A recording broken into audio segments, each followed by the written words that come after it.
नमस्कार, दोपहर की नंबर 1 डिबेट ब्रह्मास्त्र में आपका स्वागत है। आपके साथ मैं हूं विद्यानाथ झा। क्या बाबरी मस्जिद के लिए देश के पहले प्रधानमंत्री जवाहरलाल नेहरू ने प्रयास किया था कि उसे बनाया जाए, उस पर पैसे खर्च किए जाएं और उसके लिए वो सॉफ्ट थे? क्या जवाहरलाल नेहरू सरकारी खर्च से बाबरी मस्जिद बनवाना चाहते थे? देश में इस पर बहस छिड़ गई है। यह बहस रक्षा मंत्री राजनाथ सिंह के बयान के बाद तेज हो गई है, जिसमें उन्होंने यूनिटी मार्च के मौके पर यह कहा कि पंडित जवाहरलाल नेहरू पब्लिक फंड से बाबरी मस्जिद बनवाना चाहते थे, लेकिन सरदार पटेल ने योजना को नाकाम कर दिया। राजनाथ सिंह के इस बयान ने विपक्ष को आग बबूला कर दिया। कांग्रेस सीधे चुनौती देते हुए सबूत मांगने लगी, तो टीएमसी ने इस्तीफे तक की मांग कर डाली। बाबरी विवाद के बीच काशी के ज्ञानवापी का चैप्टर भी खुल गया है। एएसआई के पूर्व रीजनल डायरेक्टर के मोहम्मद ने कहा है कि मुसलमानों को 2 और ऐतिहासिक जगह छोड़ देनी चाहिए जो मंदिर भी हैं। पहली मथुरा, जो भगवान श्री कृष्ण का जन्म स्थान है, दूसरी ज्ञानवापी, जो भगवान शिव से जुड़ी हुई। इस पर भी सियासत तेज हो गई। तो आज इसी मुद्दे पर बात करेंगे, डिबेट करेंगे, बहस करेंगे। लेकिन सबसे पहले एक बार वो रिपोर्ट आप देख लीजिए, जिसमें आपको पता चल जाएगा कि आज इन मुद्दों को लेकर किसने क्या कहा है। देखिए,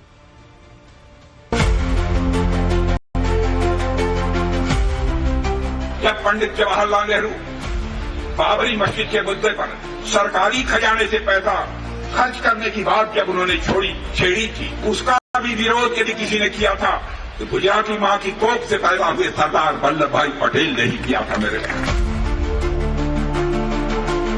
सरकार के अंदर है, कोई दस्तावेज दे दें। क्या वो सोमनाथ मंदिर भूल गए जिसका निर्माण नेहरू के प्रधानमंत्रित्व काल में हुआ था? ये लोग बाबरी के पक्षधर थे और अभी भी बाबरी के पक्षधर हैं कांग्रेस। भाई, देश की रक्षा कर लीजिए, देश के लोगों की रक्षा कर लीजिए, ये मुद्दों को डाइवर्ट मत करिए। सरकारी पैसे से बाबरी मस्जिद बनवाना चाहते थे जवाहरलाल नेहरू। रक्षा मंत्री राजनाथ सिंह के इस दावे पर सियासी घमासान छिड़ गया है। दरअसल राजनाथ सिंह ने वडोदरा में यूनिटी मार्च के मौके पर कहा कि सरदार पटेल ने कभी तुष्टीकरण की राजनीति नहीं की। देश के पहले प्रधानमंत्री पंडित जवाहरलाल नेहरू ने सरकारी पैसे से बाबरी मस्जिद बनाने का प्रस्ताव रखा था, लेकिन सरदार पटेल ने इसे सफल नहीं होने दिया। जब पंडित जवाहरलाल नेहरू बाबरी मस्जिद के मुद्दे पर सरकारी खजाने से पैसा खर्च करने की बात जब उन्होंने छेड़ी थी, सरकारी खजाने से पैसा खर्च करके बाबरी मस्जिद बनवाई जानी चाहिए, उसका भी विरोध यदि किसी ने किया था तो गुजराती मां की कोख से पैदा हुए सरदार वल्लभ भाई पटेल ने ही किया था। मेरे और उस समय सरकारी पैसे से उन्होंने बाबरी मस्जिद नहीं बनने दिया। राजनाथ सिंह के इस दावे के बाद कांग्रेस समेत तमाम विपक्षी पार्टियां हमलावर हो गईं। कांग्रेस सांसद इमरान मसूद ने रक्षा मंत्री को चुनौती देते हुए सबूत दिखाने को कहा। इधर टीएमसी सांसद कीर्ति आजाद ने कहा, राजनाथ सिंह या तो प्रमाण दे या माफी मांगकर इस्तीफा दे दें। पलटवार में बीजेपी नेता शाहनवाज हुसैन ने कांग्रेस पर बाबरी का पक्षधर होने का आरोप लगा दिया। सरकार के अंदर है, कोई दस्तावेज दे दें। हमारे पास दस्तावेज हैं कि सरदार पटेल ने इनके जो पेरेंटल ऑर्गेनाइजेशन है, जो विचारधारा है, उस विचारधारा के विरुद्ध जो पत्र लिखा था और उसके अंदर उसको बैन किया था, वो डॉक्यूमेंट्री एविडेंस है। तो ये ऐसी बात मत करें। सरकार के अंदर शामिल लोग अगर इस प्रकार की बातें करेंगे और इस प्रकार का झूठा नैरेटिव देश के अंदर फैलाएंगे तो ये बहुत ही दुखदायी है। राजनाथ सिंह जी को चुल्लू भर पानी में डूब के मरना चाहिए। वह बहुत ही जिम्मेदार संवैधानिक पद पर एक रक्षा मंत्री के रूप में हैं और वो आरएसएस का झूठ जो बीजेपी के माध्यम से देश भर में फैलाया जाता है, या तो वो प्रमाण दें या फिर माफी मांगकर इस्तीफा दें। देखिए, राजनाथ सिंह जी के दावे में दम है और कांग्रेस की जो करतूत है वो ये बताती है कि उनका, राजनाथ सिंह का दावा एकदम सही है। ये लोग बाबरी के पक्षधर थे और अभी भी बाबरी के पक्षधर हैं कांग्रेसी। विवाद यही नहीं थमा। कांग्रेस सांसद प्रमोद तिवारी ने राजनाथ सिंह और बीजेपी पर झूठा नैरेटिव गढ़ने का आरोप लगाते हुए सोमनाथ मंदिर के पुनर्निर्माण का चैप्टर खोल दिया और सोमनाथ मंदिर के पुनर्निर्माण का क्रेडिट नेहरू को देने लगे। क्या वो सोमनाथ मंदिर भूल गए जिसका निर्माण नेहरू के प्रधानमंत्रित्व काल में हुआ था दोबारा? तो ये भारतीय जनता पार्टी जानबूझकर झूठ बोलती है, झूठे ऐसी चीजें गढ़ देती है जिससे चर्चा होने लगे। फिर नेहरू जी ने सोमनाथ मंदिर के पुनर्निर्माण का सवाल उठाया। नेहरू जी ने क्या कहा? जब पुनर्निर्माण का सवाल उठाया तो बड़े ही शांत भाव से सरदार ने शांत पर दृढ़ स्वर में इस बात को स्पष्ट किया कि सोमनाथ मंदिर का मामला अलग है, वहां 30 लाख रुपए जनता ने दान दिए हैं, एक ट्रस्ट बनाया गया है और इस काम में सरकार का एक कौड़ी भी पैसा खर्च नहीं हुआ है। यह सरदार वल्लभ भाई पटेल ने। बाबरी पर मचे सियासी घमासान के बीच काशी के ज्ञानवापी और मथुरा के श्री कृष्ण जन्मभूमि विवाद का चैप्टर भी उस वक्त खुल गया जब एएसआई के पूर्व रीजनल डायरेक्टर के मोहम्मद ने यह कह दिया कि मुसलमानों को मथुरा और ज्ञानवापी पर दावा छोड़ देना चाहिए। श्री कृष्ण जन्मभूमि ईदगाह विवाद को लेकर शांत the fact that even after giving a separate country, Pakistan, for Muslim community, if India is a secular country today, it's only because of Hindu majority. Had it been a Muslim majority country, it would never have been a secular country. Shri Krishna जन्मभूमि ईदगाह विवाद को लेकर शांत the fact that even after giving a separate country, Pakistan, for Muslim community, if India is a secular country today, it's only because of Hindu majority. Had it been a Muslim majority country, it would never have been a secular country. के मोहम्मद के इस बयान का साधु संतों से लेकर हिंदू धर्म गुरुओं ने स्वागत किया, लेकिन कांग्रेस सांसद इमरान मसूद ने के मोहम्मद को बेवकूफ बता दिया। इधर ओवैसी की पार्टी AIMIM के विधायक अख्तरुल ईमान ने कहा कि किसी शख्स को यह कहने का हक नहीं है कि मुसलमान दावा छोड़। के मोहम्मदी का यह वक्तव्य बिल्कुल स्वीकार करने योग्य है। इसके पहले राष्ट्रीय स्वयंसेवक से सरसंघ चालक माननीय मोहन भागवत जी ने भी यही कहा था कि काशी विश्वनाथ मंदिर, राम जन्मभूमि और मथुरा के कृष्ण जन्मभूमि, इन 3 स्थानों से मुसलमानों को अपना वादा वापस ले लेना चाहिए। इसको सबसे पहले विश्व हिंदू परिषद के अंतर्राष्ट्रीय अध्यक्ष माननीय अशोक सिंघल ने और पूज्य महंत वेदनाथ जी ने हम सब लोगों ने प्रस्ताव के रूप में प्रस्तुत किया था कि यदि इस देश का मुसलमान 3 स्थानों को छोड़ देता है तो हम चौथे की मांग नहीं करेंगे। और उस समय शहाबुद्दीन थे, उन्होंने हम लोगों की इस मांग को ठुकरा दिया। उसी का परिणाम था। सर, फॉर्मर अधिकारी हैं मोहम्मद के मोहम्मद, उन्होंने एक बयान दिया। उन्होंने कहा कि मुसलमानों को ज्ञानवापी मस्जिद जो है उसको दे देनी चाहिए ताकि भविष्य में और कोई विवाद ना हो। ऐसे बेवकूफ लोगों के बातों का मैं जवाब नहीं देता। मैं कह रहा हूं कि किसी शख्स को ये कहने का हक नहीं होता कि वो कहे कि दावा छोड़ दिया दे। टाइटल का मसला है, अदालत फैसला करे।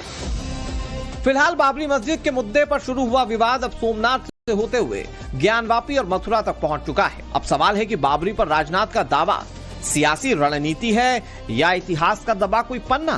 क्या ये विवाद काशी मथुरा की अगली लड़ाई का ट्रेलर है या ये सियासी बयानबाजी आने वाले बंगाल और उत्तर प्रदेश के चुनावों को ध्यान में रखकर की जा रही है? बाबरी विवाद की चिंगारी सोमनाथ से होते हुए ज्ञानवापी मथुरा के चौखट तक पहुंच गई तो क्या चुनावी साल में ये विवाद सियासी तपिश को और तेज करेगा? Bureau report, times now, Navbharat. लगता है आज राजनाथ सिंह ने प्यार से सच कह दिया और विपक्ष बौखला गया। विपक्ष की बौखलाहट का नतीजा यह है कि एक के बाद एक आपने सुना कि विपक्षी नेता, बड़े बड़े नेता, सांसद राजनाथ सिंह के बयान पर प्रतिक्रिया दे रहे हैं और झुठला रहे हैं राजनाथ सिंह के उस बयान को जिसमें राजनाथ सिंह ने कहा है कि जवाहरलाल नेहरू सरकारी खर्च पर बाबरी मस्जिद बनवाना चाहते थे। कांग्रेस पार्टी और विपक्षी नेताओं ने राजनाथ सिंह से सबूत मांगे हैं कि सबूत दिखाइए कि यह कहां दर्ज है। तो इतिहास को अगर खंगालते हैं तो सबूत आपको कुछ चैप्टर्स के आधार पर मिलते हैं और ऐसी एक किताब है जिसका नाम है inside story of Sardar Patel. और यह बुक मनीबेन पटेल की डायरी पर लिखी गई है। मनीबेन पटेल सरदार पटेल की बेटी थी, जो उनके साथ अक्सर तमाम तरह के जो कार्यक्रम होते थे, चाहे वो आंदोलन के दौरान के कार्यक्रम रहे हों या बाद के कार्यक्रम रहे हों, हर कार्यक्रम में वो शामिल रहती थी। उन्हीं की डायरी के आधार पर यह बुक लिखी गई है और इसी में सबूत है, जिस सबूत को कांग्रेस पार्टी या विपक्षी नेता कह रहे हैं कि दिखाइए कि कहां इस बात का जिक्र है। मुझे लगता है कि इमरान मसूद को यह बुक पढ़नी चाहिए, उन्हें यह समझना चाहिए, देखना चाहिए कि नेहरू की सोच क्या थी और पटेल साहब की सोच क्या थी। आखिरी पैरा इसमें, हालांकि मैं कहूंगा कि स्क्रीन पर भी दिखाते रहिए, जो हिंदी तर्जुमा हमने किया है वो भी स्क्रीन पर दिखाते रहिए इसका ट्रांसलेशन।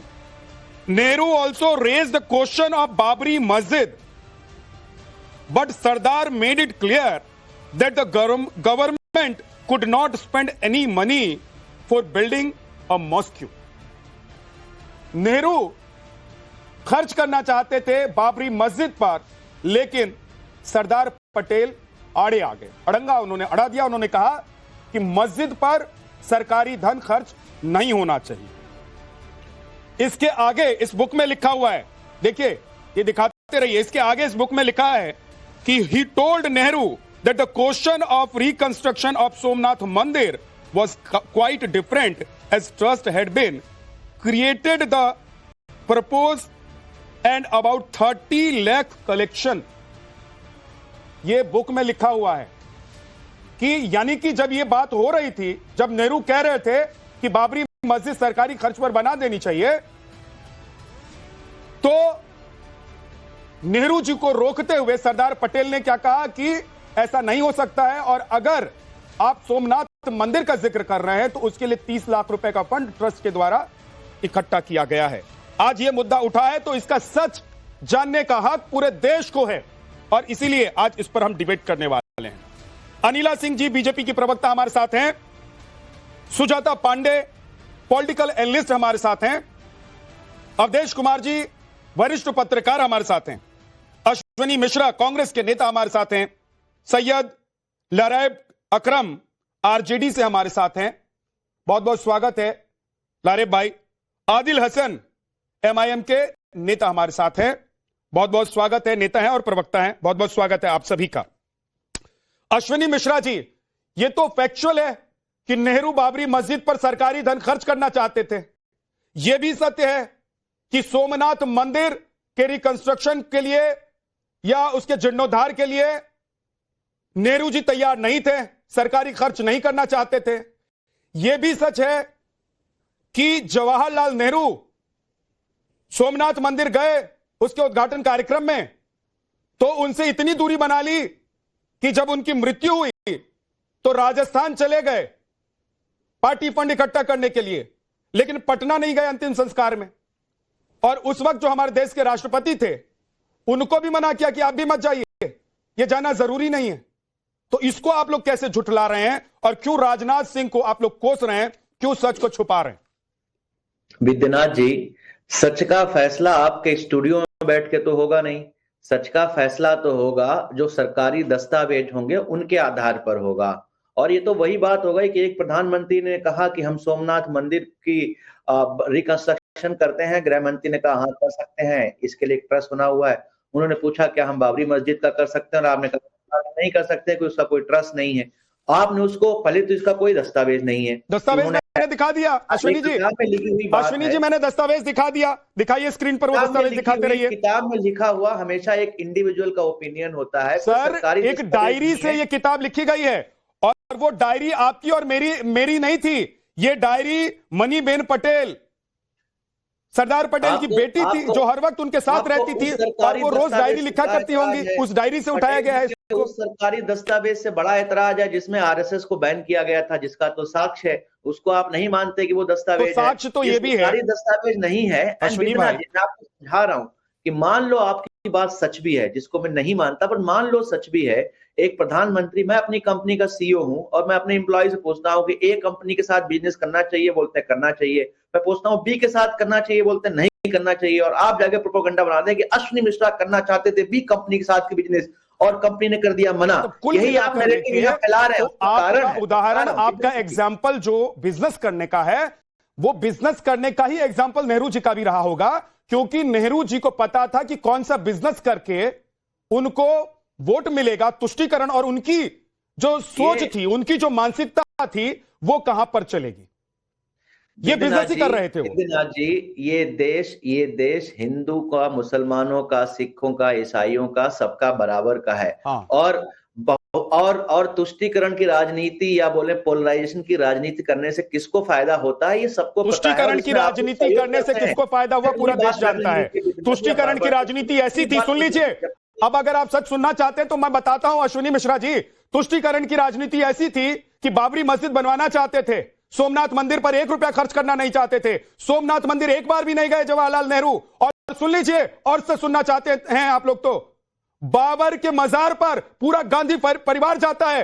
राहुल गांधी भी 2005 में वहां गए। ये देख लीजिए तस्वीर, ये देख लीजिए। जिन्ना की मजार पे पाकिस्तान में अडवाणी माथा टेक के आए थे, वो आपको नहीं दिखता। आ जाइए, यहाँ पर पाकिस्तान के प्रधानमंत्री आते हैं और गांधी जी के सर सुनिए, यहाँ पर बाहर का कोई भी राष्ट्रीय अध्यक्ष आता है, कोई वो व्यक्ति आता है, और अगर सुन तो लीजिए अश्विनी मिश्रा जी, ये सब आप लोगों का प्रोपोगेंडा है सर।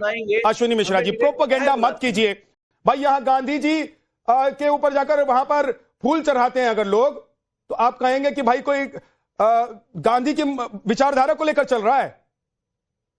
पाकिस्तान का कोई नेता अगर चढ़ा जाता है तो फूल चढ़ाने जाते हैं, वो गांधी की विचारधारा को नहीं मानते, ये भी अच्छी बात है। फिर तो बड़ा खुश भारतीय जनता पार्टी की बात कर रहे हैं। अनिला सिंह जी, जवाब दीजिए कि आप लोग क्या एक प्रोपोगेंडा देश में हिंदू मुसलमान का चला रहे हैं, और राजनाथ सिंह जिनके लिए विपक्षी नेता भी कह रहे हैं कि भाई ये तो ऐसे थे नहीं, ये पार्टी का असर इन पर हो गया है। मेरी सभी को राम राम। और यहां तो एविडेंस दिखा दिया गया ना, और इनके पास अगर कोई ऐसा एविडेंस है जो ये कह रहा हो कि सरदार पटेल जो है उन्होंने ऐसा कुछ कहा ही नहीं, हाँ नेहरू जी ने ऐसा कुछ कहा ही नहीं, नेहरू जी ने जो हमारे हिंदुओं के मंदिर हैं, सनातनी मंदिर हैं, उनके लिए बढ़ चढ़कर काम किया, कोई एविडेंस है क्या? सोमनाथ मंदिर के विषय में भी अच्छी तरीके से जानते हैं, जवाहरलाल नेहरू कभी नहीं चाहते थे कि सोमनाथ मंदिर का नवनिर्माण हो। पूरे तथ्य हैं, हर चीज के तथ्य हैं। और ये जो गांधी परिवार बाबर की मजार पे जाके माथा टेक रहा है, इनको पता नहीं है कि बाबर जो था अपने आप को जिहादी कहता था। हाँ, उसने चाहे वो माफ करिए आप, हाँ मंदिर तोड़ तोड़ के मस्जिदों के जो सीढ़ियां होती हैं उसमें फैला दिया करता था, चाहे वो मथुरा रहा हो और चाहे काशी रहा हो, चाहे अयोध्या रहा हो, चाहे कोई और मंदिर रहा हो। हमने देखा है कि किस प्रकार से एक धर्म विशेष के जो लोग हुआ करते थे मंदिरों पे आक्रमण करते थे। ये देश का विभाजन जो है धर्म के आधार पर हुआ है। एक बन गया इस्लामिक रिपब्लिक ऑफ पाकिस्तान, तो दूसरा बनना चाहिए था ना सनातनी रिपब्लिक ऑफ भारत। ये नेहरू को समझ में नहीं आ रहा था। अपने घोषणा पत्र में लिखते हैं अखंड भारत, और अखंड भारत कहकर आप भारत के 2 टुकड़े करवा देते हैं। और कपूर कमीशन के पेज नंबर 150 पे लिखा हुआ है कि नेहरू किस प्रकार से दुखी हुआ करते थे जब वो देखते थे कि मुसलमान जो है भारत को छोड़कर पाकिस्तान जो जा रहे हैं या उनको कोई भी हार्डशिप फेस करनी पड़ रही है। और यही नहीं, पटेल साहब के जो ओएसडी थे उनका नाम था वी शंकर, उनकी पुस्तक में भी लिखा है कि किस प्रकार से तुष्टीकरण की राजनीति नेहरू जी किया करते थे। भारत के टुकड़े हुए हिंदुओं के ऊपर अत्याचार किसने किया? ना केवल मुसलमानों ने किया, ना केवल अंग्रेजों ने किया, इन्होंने भी किया, कांग्रेस ने भी किया। एक के बाद ऐसी पॉलिसीज आती चली गई जिसकी वजह से सनातनी हिंदुओं को अपने ही राष्ट्र में अपने मंदिरों के लिए, अपने देवी देवताओं के लिए जल्दी से अश्विनी जी बोलिए जल्दी से। मैं अनिला सिंह जो हमारी भारतीय प्रवक्ता है भारतीय जनता पार्टी की, क्या मैं इन्हें अगर चोर बोल दूं कि आप चोर हैं, तो ये साबित करने की जिम्मेदारी मुझ पर होगी या इन पर होगी कि ये चोर नहीं है? आपको रिपोर्ट जाकर लिखवाना होगा कि इन्होंने क्या चोरी की है और आपका क्या क्या चोरी हो चुका है, और इनको जाकर साबित नहीं करना होगा। पुलिस को यह पता करना होगा कि अनिला सिंह चोर हैं, आपका कोई सामान चुरा रही थी या नहीं चुरा रही थी। लेकिन आपकी मानसिकता जरूर पता लग जाएगी अश्विनी भाई, आपकी मानसिकता अश्विनी भाई पता लग जाएगी कि आप एक ऐसे व्यक्ति के ऊपर सवाल उठा रहे हैं जो कभी चोरी में शामिल नहीं हुआ, जिसका काम चोरी करने का रहा नहीं, जिसका बैकग्राउंड चोरी करने का नहीं रहा। तो कुल मिलाकर ऐसी ही तथ्य, ऐसी फैक्ट, ऐसी लॉजिक्स और ऐसी प्रोपोगेंडा से अश्विनी मिश्रा जी आप लोग एक्सपोज होते हैं। आप लोग क्यों नहीं मानते? वापस लौटकर आपके पास आऊंगा। सैयद लहरा जी, मुझे 20 सेकंड जल्दी से बोल लीजिए सर, फिर इधर उधर में वक्त जाया मत कीजिए कि इसको चोर कहना है, उसको चोर कहना है। मैं 20 सेकंड मुझे अनइंटरप्टेड दीजिए, बोलिए, नहीं तो ये डिस्कशन का कोई मतलब नहीं। बोलिए। मैं सिर्फ इतना कहना चाह रहा था, एज पर लॉ अगर मैं इनको चोर बोलता हूं तो ये साबित करने की जिम्मेदारी मेरी है कि ये चोर है कि नहीं, ना कि इनकी कि ये साबित करें कि ये चोर नहीं है। यही बात मैं राजनाथ सिंह जी के स्टेटमेंट के उसमें सच में कह रहा हूं कि आप चाह रहे हैं कि आप कुछ भी अनर्गल बोलें, कुछ भी बकवास करें और बाद में हमसे बोलें कि हम साबित करें कि आप गलत बोल रहे हैं। ये कौन सा नियम है? थोड़ा कानून पढ़ लीजिए। ओनर्स ऑफ प्रूफ किस पे होता है अगर आप किसी पे एलिगेशन लगाते हैं। रही बात तथ्यों की, रही बात इतिहास की, बहन थोड़ा पढ़ लिया करिए। आप वंदे मातरम की बड़ी चर्चा कर रहे हैं। वंदे मातरम आरएसएस में बैन था। आपको पता है 1947 के बाद वंदे मातरम उन्होंने आया क्यों? अंग्रेजों की मुखबिरी करते थे। अंग्रेजों फिर आप फिर कहां चले गए? अभी जिस मुद्दे पर है उस पर नहीं बोलेंगे। इस मुद्दे का जवाब आपके पास नहीं है, इसलिए मैं बता देता हूं। आपको 20 की जगह मैंने 40 सेकंड दिया, 50 सेकंड दिया। अब मैं 10 सेकंड में आपको बता देता हूं कि आपके पास राजनाथ सिंह के बयान का जवाब नहीं है, इसीलिए आप इस का जवाब देने की बजाय वंदे मातरम पर चले गए। 1 मिनट रुक जाइए अवधेश कुमार जी। अवधेश जी प्लीज सर, झूठ बकवास है तो साबित कर दीजिए ना कि झूठ है, बकवास है, साबित कर दीजिए ना कि नेहरू जी इतने खफा नहीं थे सोमनाथ मंदिर। पंडित आप साबित करते घूमेंगे क्या कि आप? अरे राजेंद्र प्रसाद जी के सोमनाथ मंदिर जाने की वजह से पंडित जवाहरलाल नेहरू इतने खफा हो गए थे कि उनके अंतिम संस्कार में शामिल नहीं हुए थे। साबित कर दीजिए कि शामिल हो गए थे। अब ये साबित कर दीजिए कि राहुल गांधी और पूरा गांधी परिवार बाबर के मजार पर नहीं गया है। साबित कर दीजिए। नहीं कर पाएंगे ना सर? साबित करेंगे, आप सब है, प्रेम दिखाई देता है। अवधेश कुमार जी, साबित करेंगे कि इतिहास ने भारतीय जनता पार्टी इतिहास को अगर प्यार से कह दे, साबित करेंगे कि सावरकर ने टू पार्टीशन थ्योरी नहीं दी। सरकार आप साबित करेंगे कि इन्होंने जिन्ना के साथ सरकारें नहीं बनाई। सर क्या क्या साबित करेंगे सर जी? भारतीय जनता पार्टी का पाकिस्तान और मुस्लिम प्रेम, फिर ये बड़ी लंबी बहस हो जाएगी। अरे इंदिरा गांधी ने क्यों पलट दिया अपनी सरकार के फैसले को? बड़ी लंबी बहस हो जाएगी। मुद्दे पर रहिए। अवधेश कुमार जी, सर अवधेश कुमार जी प्लीज, अश्विनी जी आप रुक जाइए। बहुत बहुत बहुत बहुत आपने 20 सेकंड मांगा था, मैंने लगभग 2 मिनट आपको दिया। अवधेश कुमार जी तो बोलूंगा सर। अवधेश जी सर, क्या राजनाथ सिंह ने झूठ बोल दिया है? राजनाथ सिंह ने हिंदू मुसलमान देश में कर दिया है, या राजनाथ सिंह ने सच बोल दिया है इसलिए विपक्ष को मिर्ची लग गई है? देखिए, इसका 3 पहलू है। पहला तो यह है कि पश्चिम बंगाल में तृणमूल कांग्रेस के एक एमएलए हुमायूं कबीर ने 6 दिसंबर को बाबरी मस्जिद की नींव रखने का ऐलान किया है। कोई मुसलमान 50 मस्जिद बनाए उसमें समस्या नहीं है, लेकिन वो बाबरी मस्जिद बनाना है। और आज वहां ममता बनर्जी मुर्शिदाबाद में जा रही है, उनकी सभा में वो शामिल हो रहा है। क्या भारत की ये जो सवाल अभी राजनाथ जी पर तो मैं आऊंगा, क्या भारत के किसी पॉलिटिकल पार्टी ने, किसी नेता ने इसका विरोध किया है? नहीं किया है। यही जो वन साइडेड अप्रोच है ना, ये समस्या पैदा करती है। दूसरी बात, जो कुछ राजनाथ सिंह जी ने कहा है वो आज मीडिया में आने से सनसनाहट लग सकती है, लेकिन जो लोग अयोध्या के श्री राम जन्मभूमि आंदोलन में शामिल रहे हैं, जाते रहे, उन सबको ये पता था, ये नॉर्मल बात थी कि नेहरू जी बाबरी मस्जिद बनवाना चाहते थे। वो नॉर्मल चर्चा थी। उस समय कांग्रेस में चर्चा थी, चारों तरफ चर्चा थी। उस समय के अखबारों में आप देख सकते हैं। आपने तो मनीबेन की डायरी का जिक्र कर दिया है, क्योंकि मनीबेन गांधी जी की सेवा में भी रही और अंतिम समय तक पटेल के साथ रही। तो जाहिर है मनीबेन के पास तो जो डायरी लिखती थी वो है, उसका तो कोई खंडन कर ही नहीं सकता है। लेकिन क्या यह सच नहीं है कि बाबर को लेकर स्वयं आपने ही कहा 1959 में बाबर के मजार पर नेहरू जी गए थे, 1969 में इंदिरा जी गई थी 2005 में, राहुल गांधी गए थे। नटवर सिंह ने अपनी किताब हार्ट टू हार्ट में लिखा, उसका विवरण दिया है कि इंदिरा जी उसके कब्र पर गई हैं, फिर उन्होंने अपना सिर झुकाया और भावुक हो गई थी। फिर वो 2 कदम पीछे, मैं चुपचाप खड़ा था पीछे, 2 कदम पीछे हटे, उन्होंने कहा कि हमने इतिहास को छोड़ दिया है। तो ये आखिर बाबर के प्रति इतना अफेक्शन क्यों था? और बाबर को जिस ढंग से महान बनाया गया, हम लोगों को विद्यालय में पढ़ाया जाता था कि वो महान लेखक था। आप सोचिए, बाबर ने लिखा है कि मैं तो इस्लाम के खातिर घुमक्कर बना और काफिरों को और इस्लाम विरोधियों से लड़ता रहा। मैंने तो शहीद होने की कसम खाई थी, लेकिन मैं गाजी बन गया, ने जिंदा रह गया और खत्म किया। ऐसे व्यक्ति का महिमा मंडन हमारे देश में किया जाता रहा है। तो जो कुछ राजनाथ जी ने कहा है, मैं कह रहा हूं कि कांग्रेस पार्टी पार्लियामेंट में एक सवाल पूछ दे, पार्लियामेंट के रिकॉर्ड में वो रख देंगे। इसमें हंगामा की कोई बात ही नहीं है, उठा के रख देंगे कि कहां से है, क्योंकि ये कोई नई बात नहीं है हम लोगों के लिए, मेरे जैसे व्यक्ति के लिए। ये पहले लास्ट लाइन जो मैं बोल रहा हूं, देखिए एक पूरी सोच देखनी पड़ती है। आप पार्लियामेंट से आप निकलिए, आपको Babar road, Humayun road, Akbar road, Shahjahan road, Aurangzeb road, एक सेकुलर नाम से एक अशोक हो जाते, अशोक मार्ग मिलेगा। इधर आ जाइए तो शेरशाह रोड, आपको मान सिंह रोड तक मिल जाएगा, टोडरमल रोड तक मिल जाएगा, लेकिन महाराणा प्रताप रोड वहां नहीं मिलेगा। और राष्ट्रपति में मुगल गार्डन। तो ये जो पूरा अफेक्शन था, वो पूरे अफेक्शन को एक साथ देखना पड़ता है कि सोच क्या रही है, उस सोच से इतिहास लिखे गए।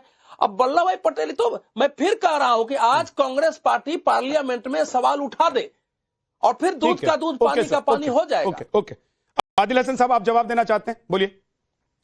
हम जवाब देना चाहते हैं कि अवधेश कुमार जो हैं, पूछिए पुष्पा मित्रा सांगा जो राजा थे कश्मीर के, मंदिरों को तोड़ा कभी? अब ये जो पत्रकार सोकॉल्ड दलाल जो हैं आरएसएस के, कभी बोले हैं? जिन्ना के मजार पर अडवाणी गए थे, इनकी औकात है बोलने की? जिन्ना से बड़ा कौन देश को बांटा है? ये औकात है नवाज शरीफ की? आपके पास जवाब नहीं है आदिल हसन। आदिल हसन, आपके पास जवाब नहीं है तो बदतमीजी पर उतर आइए। नहीं, सुनो, तमीज से बात करो आदिल हसन, तमीज से बात करो आदिल हसन, तमीज से बात करो। कौन आदमी है? तमीज से बात करो, अगर तुमको पैनल में रहना है तमीज से बात करो। आदिल हसन, ये तमीज नहीं है, बदतमीजी से बात करोगे तो तुम्हारे लिए जगह नहीं है। ये कौन आदमी? तमीज से बात करो। बदतमीजी से बैठाते हैं और टीवी पर आप लोग बैठाते हैं जिस आदमी को। दरभंगा में एम्स में एक ईंटा नहीं लगा, बोले मोदी को? तमीज से बात करनी है, पैनल में रहो आदिल हसन, नहीं तो भागो यहाँ से। आदिल हसन, तमीज से बात करनी है, रहो, नहीं तो भागो। सुनो, भागो यहाँ से, भागो, बदतमीज। सुनो, आदिल ये है तुम लोगों का चरित्र और चेहरा आदिल हसन। और हम लोग जब आप लोगों का चरित्र और चेहरा एक्सपोज हो जाता है 30 सेकंड में। आप लोगों के पास जवाब नहीं, तर्क रखिए, तथ्य रखिए, बोलिए। अगर मैं कह रहा हूं अवधेश कुमार कुछ गलत बोल रहे हैं तो उनको काउंटर कीजिए, तर्कों के साथ काउंटर कीजिए। बदतमीजी करते हैं आदिल हसन, आपकी ये बदतमीजी यहां नहीं चलेगी, ये हैदराबाद नहीं है। सुजाता पांडे जी, क्या नेहरू ने जो किया और नेहरू की जो तुष्टीकरण वाली पॉलिसी थी, आज कांग्रेस के लिए और कांग्रेस के साथ जितनी विपक्षी पार्टियां हैं उनके लिए उस पर पर्दा डालना इतना मुश्किल हो गया है कि ये बदतमीजी पर उतर आते हैं, ये तुम तड़क पर उतर आते हैं, क्योंकि इनके पास जवाब नहीं है। विद्यानाथ जी, मैं आ रहा हूं सर, मैं आपके पास आ रहा हूं। लारेब भाई आपके पास आ रहा हूं, एक सेकंड सुजाता पांडे से ले लूं जवाब पहले। देखिए, आपने यहाँ पे सबने बताया कि किस तरह से नेहरू जो थे वो सोमनाथ के पुनर्निर्माण के खिलाफ थे। इसकी ये बात कोई छुपी नहीं है, डॉक्यूमेंटेड है। लेकिन क्या आपको पता है कि जो राजेंद्र प्रसाद ने जो भाषण दिया उस समारोह में, उस भाषण को नेहरू के आदेश पे किसी भी सरकारी माध्यम से नहीं दिखाया गया। यहाँ तक कि मैं आपको वो लेटर पढ़ती हूँ जो नेहरू ने राजेंद्र प्रसाद को लिखा। उन्होंने लिखा कि मैं ये स्वीकार करता हूँ कि मुझे आपको सोमनाथ मंदिर के शानदार उद्घाटन से खुद को जोड़ने का विचार पसंद नहीं आया है। यह सिर्फ एक मंदिर में जाना नहीं है जो निश्चित रूप से आपके किसी और के द्वारा किया जा सकता सकता है, बल्कि ये एक ऐसे महत्वपूर्ण समारोह में भाग लेना है जिसका उद्देश्य हिंदू पुनरुत्थान है और मुझे उससे दिक्कत है। उसके अलावा बहुत फहरिस्त लंबी है कि वो काबुल गए, वहां पे मत्था झुकाया, उसके बाद उनकी ये परंपरा सारी गांधीवादी फैमिली में चलती रही। लेकिन क्या आपको पता है कि शास्त्री जी ने भी जब उनको नेहरू को कहा कि आप कुंभ में स्नान कर लीजिए, तो नेहरू ने साफ मना कर दिया, कहा कि गंगा से मुझे वैसे कोई परहेज नहीं है, लेकिन मैं कुंभ में स्नान नहीं कर सकता। तो आप इन सबको जोड़ लीजिए। वो कहते हैं ना कि भाई आप जो एकदम आप श्रृंखला जोड़ेंगे तो समझिए, जैसे अमित शाह कहते हैं क्रोनोलॉजी को समझ लीजिए।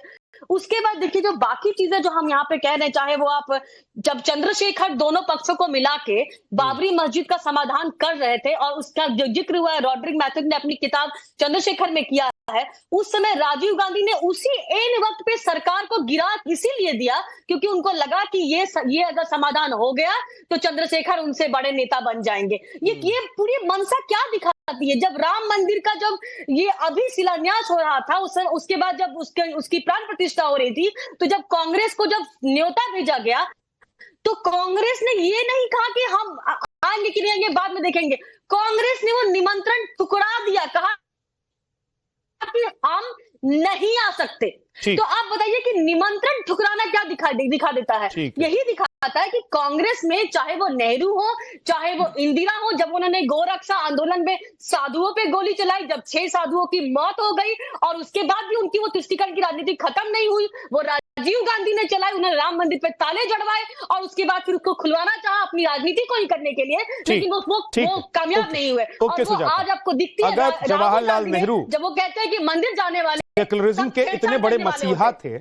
मैं कह रहा हूं कि अगर मान लीजिए जवाहरलाल नेहरू, आ रहा हूं अश्विनी जी, आप कुछ बोलना चाह रहे हैं, जवाहरलाल नेहरू सेकुलरिज्म के इतने बड़े मसीहा थे तो उनको एक बार सोमनाथ मंदिर दर्शन करने के लिए भी कम से कम जाना चाहिए था। अगर वो बाबर के मजार पर जा सकते थे तो उनको वहां भी जाना चाहिए था। और आज की पीढ़ियों की अगर बात कर ले, गांधी परिवार की और कांग्रेस के नेतृत्व की अगर बात कर ले, जो गांधी परिवार चलाता है जिस कांग्रेस को, उनमें से किसी को जाकर राम मंदिर में दर्शन कर लेना चाहिए था। लेकिन गजब की बात देखिए लारे भाई जी, कि आप लोग उनके लिए रक्षा कवच बन रहे हैं जिनका इतिहास शीशे की तरह साफ है, जिनके इतिहास को मिटाया नहीं जा सकता, जो दर्ज है पन्नों में। आज आप लोग उसके लिए लड़ रहे हैं जिससे आप लोगों को कुछ हासिल नहीं होने वाला है। यह बाबर से कुछ हासिल नहीं होने वाला है।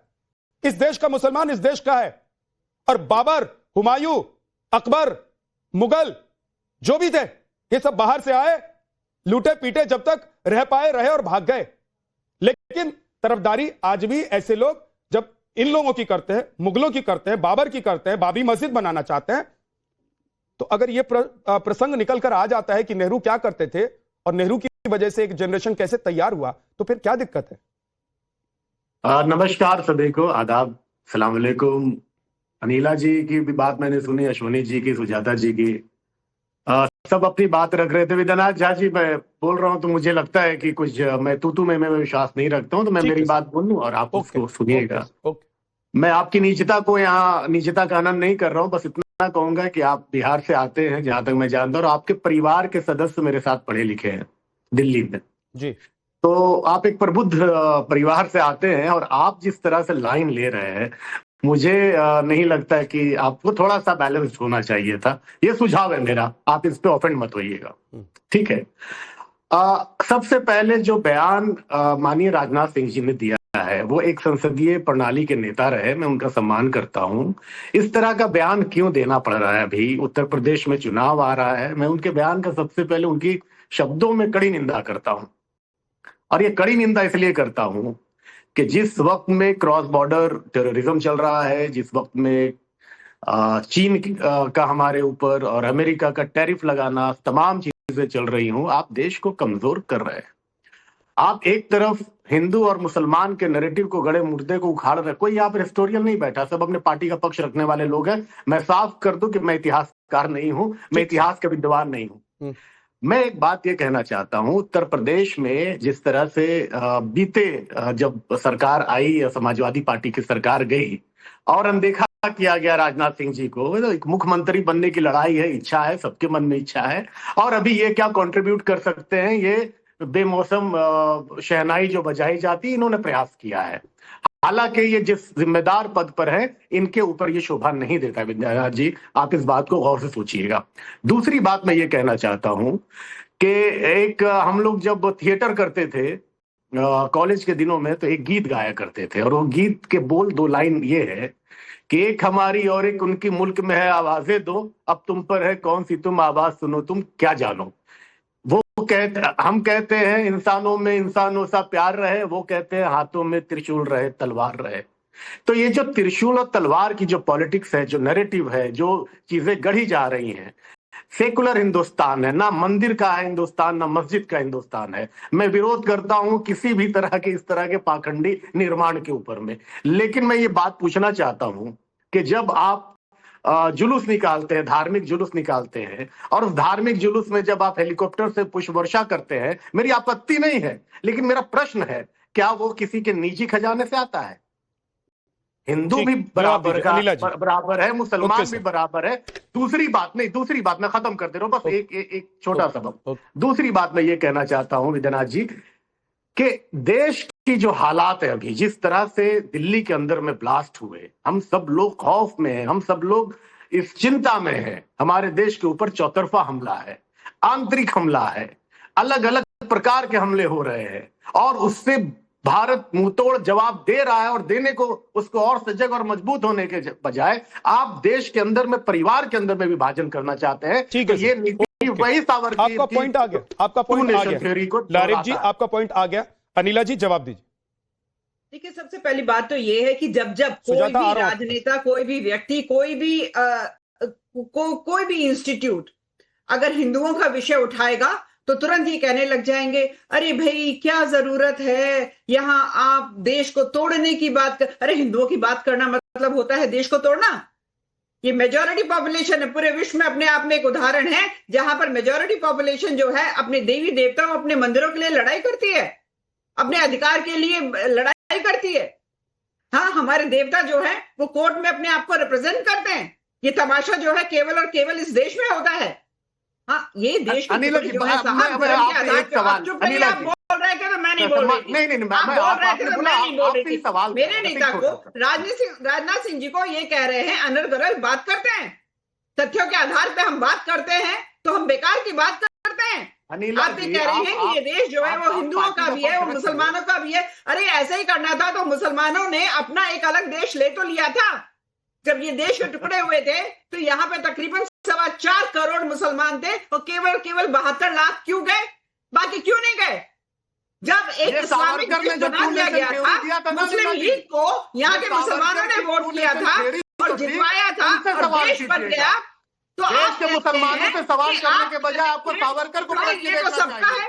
ये देश जो टू नेशन थ्योरी का हिंदुओं का प्रवचन दिया था, ज्ञान कांग्रेस पार्टी ने षड्यंत्र किया। हाँ, आप कह रहे हैं उत्तर प्रदेश में हमारे मुख्यमंत्री कांवड़ यात्रियों पे पुष्प वर्षा क्यों करते हैं? हाँ, और जो दुनिया भर पे रोजों के दौरान जो पार्टियां होती हैं, तो वो वहां पे नेता कहाँ से पैसे लाते हैं? अपने बैंक अकाउंट से पैसे निकालते हैं क्या? हम बात कर रहे हैं आज जो है कांवड़ियों के ऊपर पुष्प वर्षा हो रही है तो बहुत परेशानी हो रही है। नहीं, जिस प्रकार से नहीं साहब, अब आप सुन लीजिए, आप सुन लीजिए। ये बताइए के मोहम्मद साहब जो अपने आप में एक अथॉरिटी हैं, आप लोगों को उनकी बात भी समझ में नहीं आती। पूरे विश्व में उदाहरण है कि जो नंदी जी हैं मस्जिद की तरफ मुंह करके विराजमान है, पूरे विश्व में इस प्रकार का उदाहरण कहीं नहीं मिलेगा। 30 सेकंड सुजाता पांड्या बोलना चाह रही है। हम सबका है, ठीक है, इस बात को समझिए। मैं सिर्फ इतना कहना चाहती हूँ, ये सारे लोग जो बहुत ही सेलेक्टिवली सिर्फ हिंदुओं को टारगेट करते हैं, तो ये अभी आपको बता रहे थे कि आप बिहार से हैं, आपको ऐसा नहीं बोलना चाहिए। तो मुझे लगता है कि हम सबको बिहारी होने पे राजेंद्र प्रसाद पे सबसे ज्यादा गर्व है। तो राजेंद्र प्रसाद ने जो नेहरू की चिट्ठी का जवाब दिया था उसमें क्या लिखते हैं सुनिए। नहीं, अगर मुझे आमंत्रित किया जाता है तो मैं मस्जिद या फिर गिरजाघर में भी ऐसा ही करूंगा। हमारा देश न धार्मिक है न धार्मिक विरोधी है। तो ये ऐसे लोग हैं जो एनवाई पे चुनाव जीतते हैं, अपने चुनावी समीकरण जो है समझने की जरूरत नहीं है मुझे, और आप बताते हैं हमें, आप जैसे विद्वानों हिंदू क्या करना चाहिए। और दूसरा सुनो, आप कह रहे थे आप बड़ी इंटेलेक्चुअल बातें करें, तो मैं आपसे सिर्फ एक सवाल पूछती हूँ।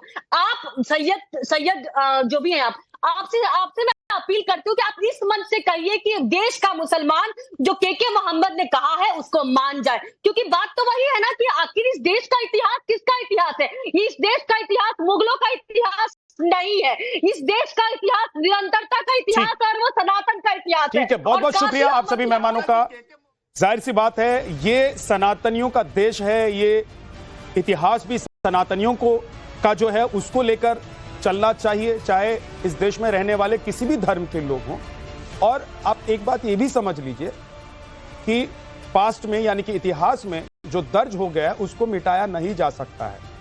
जिन लोगों ने जो भी किया है, जिनका जो योगदान रहा है या जो तुष्टीकरण की राजनीति रही है, उसको मिटाया नहीं जा सकता है। इसीलिए लोगों को समझना भी चाहिए और लोग समझ भी रहे हैं शायद। बहुत बहुत शुक्रिया। आज ब्रह्मास्त्र में इतना ही, छोटा सा ब्रेक, फौरन लौटेंगे। न भारत।